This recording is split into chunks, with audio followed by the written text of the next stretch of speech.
जय श्री राम।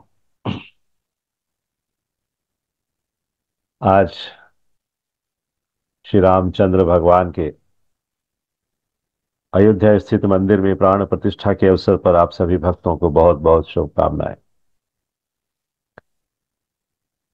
जैसा कि आप सब जानते हैं, आज का ये दिन हमने भगवान श्री राम को, जैसे पूरा देश पूरा विश्व समर्पित कर रहा है, हमने भी अपनी क्लास भगवान श्री राम को समर्पित करने का निर्णय लिया है। आज का ये जो दिन है बहुत महत्वपूर्ण है। वैष्णवों के लिए तो वैसे भी महत्वपूर्ण है। कल एकादशी थी और आज द्वादशी है। कल एकादशी पर हमने उपवास रखा और आज द्वादशी के दिन हम खूब प्रसाद ग्रहण करेंगे। तो आज के दिन हम भगवान राम के अत्यंत महत्वपूर्ण ऐश्वर्य, जो उनका ऐश्वर्य है दया का भाव, दया रूपी ऐश्वर्य, मर्सी, इस पर विचार कर सकते हैं। वो सदैव अपने भक्तों को, शरण में आने वाले सभी लोगों को आश्रय देते रहे हैं। हमने उनके पास टाइम्स बहुत सुने हैं, पढ़े हैं और उनके बारे में जाना है। भगवान कभी भी अपने भक्तों को, जो उनकी शरण में आते हैं, कभी भी उनको विमुख नहीं करते, आश्रय प्रदान करते हैं। भगवान का ये जो चरित्र है ये प्रदर्शित करता है कि उनका दया का सिद्धांत सर्वोच्च है। सबसे पहले दया, मर्सी, नथिंग एल्स। तो ये उनके अन्य सभी ऐश्वर्यों पर हावी है। भगवान के जितने ऐश्वर्य है ना, दया का भाव सबसे ऊपर है। और भगवान राम ने इसे बार बार प्रदर्शित किया अपने जीवन काल में। उन्होंने इसको अधिक से अधिक लोगों को लाभान्वित किया इसके माध्यम से। हम भगवान राम की शक्ति का आकलन इस आधार पर नहीं कर सकते कि उन्होंने समुद्र पर एक पुल बनाया। उन्होंने जो भी प्रदर्शित किया वो तो उनकी शक्ति का एक बहुत छोटा सा हिस्सा था। जितने शक्तिवान हैं, शक्तिशाली हैं, लेकिन चूंकि ये हमारे जो ह्यूमन सोसाइटी में जो स्टैंडर्ड्स होते हैं उसके हिसाब से असाधारण है।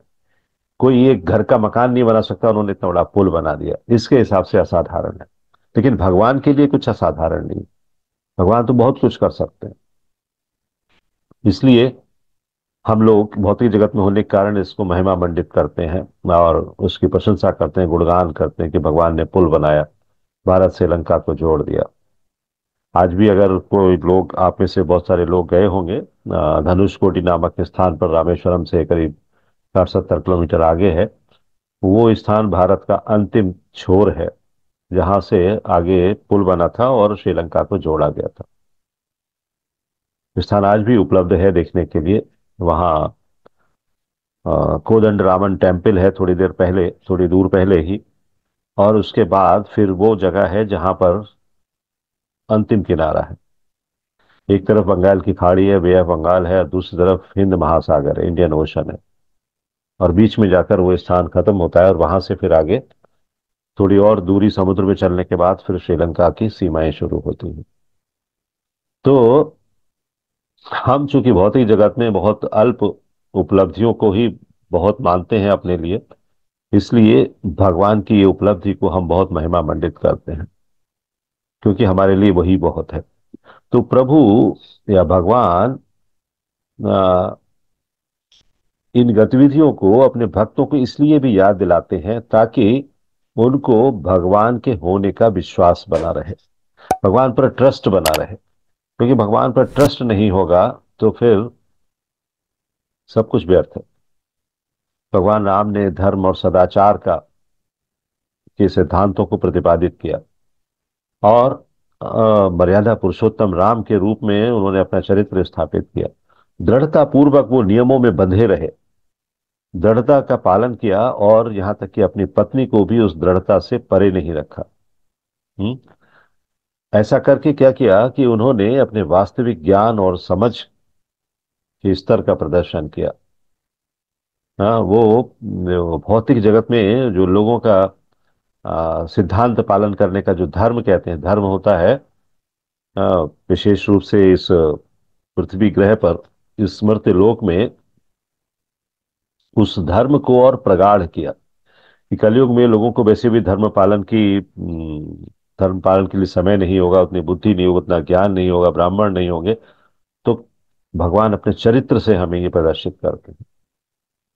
वो यहाँ केवल राक्षसों को मारने के लिए नहीं आए थे, या रावण को मारने के लिए ही नहीं आए थे। हाँ, वो उन आदर्शों को स्थापित करने के लिए आए थे, जो आदर्श आज के कलयुगी जीवन में बहुत महत्वपूर्ण है।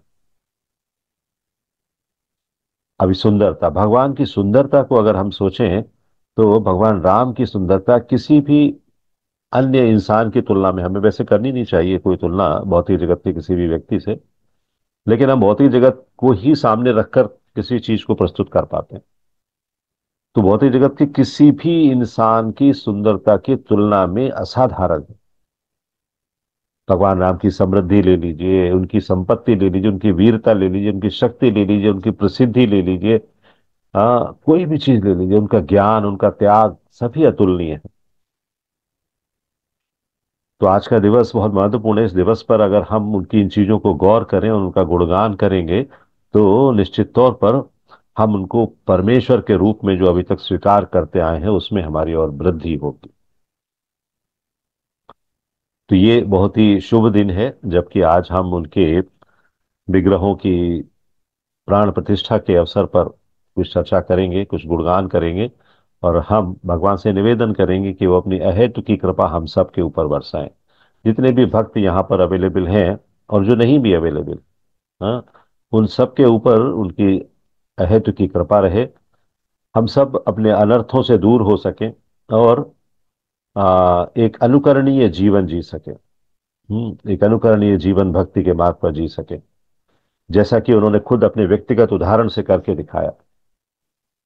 हम ये भी प्रार्थना कर सकते हैं एट लास्ट कि हमें ईश्वर का शुद्ध प्रेम प्राप्त हो और हम अपना जीवन सफल बना सकें।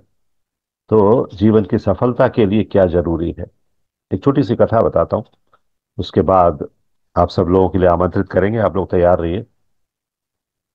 दक्षिण भारत में आंध्र प्रदेश नाम के राज्य में एक गोदावरी नदी है। हम्म, और गोदावरी नदी के तट पर भद्राचलम नाम का एक स्थान है। भद्राचलम, आप में से कुछ भक्त अगर गए हो, पता नहीं गए हैं कि नहीं गए, लेकिन नहीं गए हैं तो भी अच्छा है, और गए हैं तो भी अच्छा है। तो इसलिए कि भद्राचलम नाम, अब आगे कभी जाने का मौका मिले तो जरूर जाइएगा, कि भद्राचलम नाम के स्थान पर, स्थान को दक्षिण भारत की अयोध्या कहा जाता है। उत्तर भारत की अयोध्या कौन सी है? जो अयोध्या अभी है, जहां आज सारा कार्यक्रम हो रहा है। और दक्षिण भारत की अयोध्या वो भद्राचलम है। जब भगवान राम को उनके पिता ने वन में भेज दिया था, तो उन्होंने कुछ समय यहां पर बिताया था, इस स्थान पर भद्राचलम में। यहाँ श्री सीता, राम और लक्ष्मण का एक बड़ा भव्य मंदिर है। तो इसका निर्माण एक भक्त ने करवाया, जिसका नाम है रामदास। अभी वो रामदास रामदास कैसे हुए, ये कथा है भगवान की करुणा की, दया की। आप देखो इसको, जो मैंने सबसे पहला गुण बताया था। तो रामदास जो थे, उनका मटीरियल नेम था गोपन्ना। साउथ में ऐसे ही नाम होते हैं ना। तो उनका नाम था गोपन्ना। उनका जन्म एक शिक्षित ब्राह्मण परिवार में हुआ था, और वो बचपन से ही भगवान राम के स्वाभाविक भक्त थे। अंदर से, इंटरनली उनको भगवान राम के प्रति स्नेह था। वो अच्छे एक पोइट भी थे, अच्छी कविताएं लिखते थे। वो क्षेत्र, भद्राचलम का क्षेत्र, उस समय एक मुस्लिम नवाब के अंडर में था, उसका शासन चलता था वहां। तो गोपन्ना को थोड़े बहुत पढ़े लिखे थे, इसलिए नवाब के महल में टैक्स कलेक्टर के रूप में नौकरी मिल गया। वो कर संग्रह किया करते थे। एक बार गोपन्ना ने उस टैक्स कलेक्शन में 11 लाख रुपए, 11 लाख सोने के सिक्के, रुपए तो नहीं होते थे उसमें, सोने के सिक्के वसूल किए थे टैक्स कलेक्शन में। और घर पर ले आए, अपने रख लिए उन्होंने, कि कल जब महल में जाऊंगा तो राजा के खजाने में जमा करवा दूंगा। उसी रात को उन्हें सीता और राम लक्ष्मण तीनों ने दर्शन दिए स्वप्न में। और उनसे कहा, जब दर्शन किए तो गोपन्ना ने तो बहुत प्रसन्न हो गया कि आज भगवान ने मुझे दर्शन दिए, मैं हमेशा से इनका चिंतन करता हूँ, इनकी उपासना करता हूँ।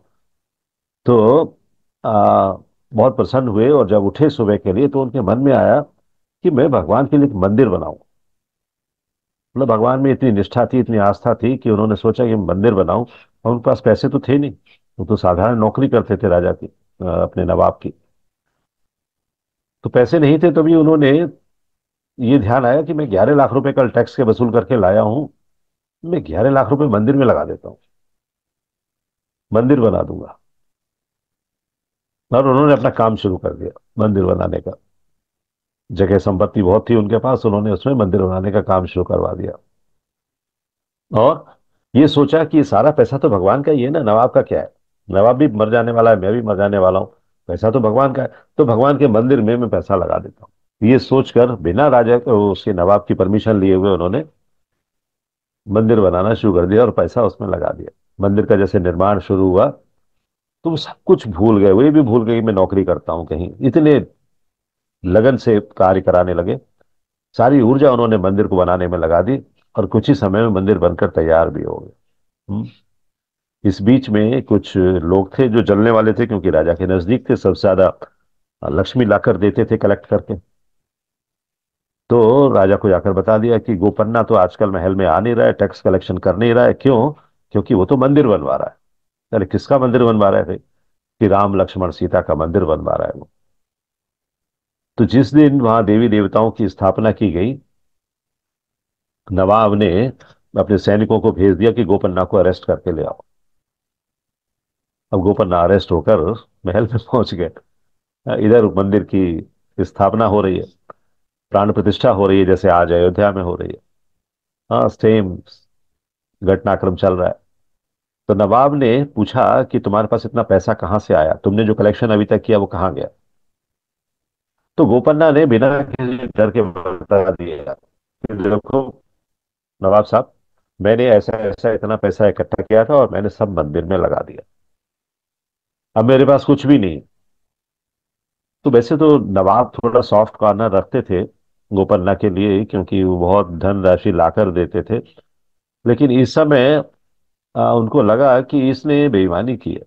बहुत ईमानदार था, लेकिन आज इसने बेईमानी की है, तो इसको जेल में डलवा दिया, गोपन्ना को जेल दे दिया। तो गोपन्ना का मन सदैव भगवान में ही लगा रहता था, जेल में जाकर भी वो भगवान का चिंतन कर रहे हैं, भगवान का भजन कर रहे हैं। और भगवान की महिमा का बखान करते हुए उन्होंने जेल में कविताएं लिखनी शुरू कर दी। और वे कविताएं लिखते जा रहे हैं, कविते लिखते जा रहे हैं। और उन्होंने जितने दिनों जेल में रहे, कुछ ही समय रहे, लेकिन उन्होंने 100 कविताएं लिख डाली। और वो बाद में दशरथ शतक के नाम से वो पुस्तक प्रकाशित हुई उनकी। तो जब उन्होंने लिख ली, लिखने के बाद कागजों को समेटा, मोड़ा, एक धागे से बांधा, और पीछे, जेल के पीछे ही, राजा के महल के नवाब के महल के पीछे ही नदी बह रही थी, गोदावरी नदी, उसमें फेंक दिया। देखो, आप लिखा और वहां फेंक दिया, खिड़की से बाहर। एक नाविक को जो गोदावरी नदी में नाव चला रहा था, उसको वो बंडल मिला कागजों का, और उसे ले जाकर उसने मंदिर में दे दिया। उसी मंदिर में, जिस मंदिर में गोपन्ना ने राम जी की स्थापना कराई थी, वहां ले जाकर उसको, वहां पुजारी जो था उसको दे दिया। एक दिन जब नवाब सो रहे थे तो नवाब को एक स्वप्न आया आधी रात को, कि दो जवान लड़के आए हैं, दो युवक आए हैं उनके पास सोने के सिक्कों से भरे हुए थैले लेकर।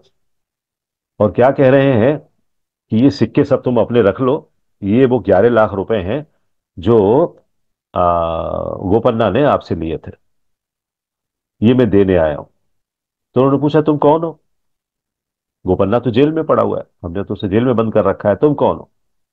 तो उन्होंने कहा कि मैं रामन्ना हूं, और ये मेरा भाई लक्ष्मण है। हाँ, वो गोपन्ना है सेवक जो है, ये रामन्ना है, एक राम थे और एक लक्ष्मण थे। तो उन्होंने इतना पैसा दिया और उसके बाद वहां से अंतर्धान हो गए, उसके स्वप्न से चले गए। तो पहले तो नवाब को समझ में नहीं आया कि हुआ क्या। जब वो जगा तो उसने देखा कि उसके बेड के पास में दो बैग रखे हुए हैं भरे हुए। लेकिन भगवान के दर्शन जो उसको हो गए तो उससे उसके मन में इतनी शुद्धता उत्पन्न हो गई कि वो तुरंत दौड़ा दौड़ा जेल के भवन में गया और उसने गोपन्ना को रिहा कराया। कहा कि तुम तो बहुत ही पवित्र शुद्ध भक्त हो भगवान के, पवित्र नामों का जप करते रहते हो। अभी भी मैंने देखा है कि तुम पवित्र नामों का जप कर रहे हो, जबकि मैंने तुम्हें जेल में डाल रखा है। नवाब ने उसे गले लगा लिया और कहा, आप भगवान के भक्त हैं इसलिए बहुत भाग्यशाली हैं। गोपन्ना ने कहा कि मैं भाग्यशाली नहीं हूं, भाग्यशाली तो आप हैं जिन्होंने साक्षात भगवान के दर्शन कर लिए। जो स्वप्न में आए थे वो साक्षात भगवान ही थे, कोई और नहीं था। हाँ, वास्तव में आप भाग्यशाली हैं, आपको प्रत्यक्ष दर्शन हुए। मैंने तो केवल सपने में ही देखा है। लेकिन नवाब ने कहा कि जब वे मेरे पास आए तो मैं सोने के सिक्कों के आकर्षण में इतना डूबा हुआ था कि मैंने उनकी तरफ ध्यान ही नहीं दिया। ये होती है बुद्धि कैसे मारी जाती है। भगवान साक्षात खड़े हुए हैं और हमें पता ही नहीं चल रहा, इसलिए मैं बहुत निराश हूं। और तुरंत जगने के बाद मैं तुम्हारे पास आया हूं कि मैं तुमको पहले मुक्त करूं। तो नवाब ने कहा कि अब तुम तुरंत मेरे साथ चलो मंदिर में, मुझे भगवान के दर्शन करने, जो मंदिर तुमने बनाया है, स्थापित किया है। नवाब उस अपने कर्मचारी के साथ में मंदिर गए और मंदिर जाकर उन्होंने भगवान के दर्शन दिए। और तब उन नवाब ने ही उनका नाम रख, गोपन्ना जो नाम था उससे नाम कर दिया उसका रामदास। और रामदास जो थे, रामदास ने और नवाब ने, दोनों ने जब भगवान के दर्शन किए, दोनों बहुत प्रसन्न हुए। और नवाब ने कहा कि आज से इस मंदिर के रख रखाव की, निर्माण की, बाकी की सब चीजों की जिम्मेदारी मैं लेता हूँ। तो वो जो दशरथी शतक है वो भी नवाब ने उनका प्रकाशित करवाया और उनकी बहुत प्रशंसा की। तो भगवान की जो दया है, भगवान की जो कृपा है, वो अपने भक्तों के प्रति अहेतुकी होती है, इसका उदाहरण है ये। बिना कुछ मांगे हुए। हम्म, गोपन्ना ने कुछ मांगा नहीं, जेल में चले गए, लेकिन भगवान श्री राम ने कृपा की। और राम लक्ष्मण दोनों भाई आ गए थैले भरकर, अशर्फियां लेकर, कि ये लो भैया, इसको छोड़ दो। हाँ, ये तुम्हारा जो 11 लाख रुपए का उधार था हम पूरा कर दे रहे हैं। और वो अंतर्धान हो गए देने के बाद।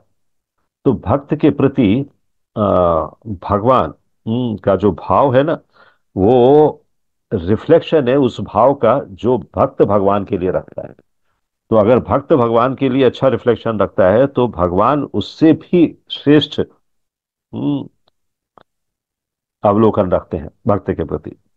तो इसलिए आज का जो एक दिन हम समर्पित कर रहे हैं भगवान श्री राम के लिए, इसके लिए आप सबों का आभार है जो आप लोग तैयार हुए हैं इस दिन को भगवान राम के लिए समर्पित करने के लिए अपनी अपनी वाणी से।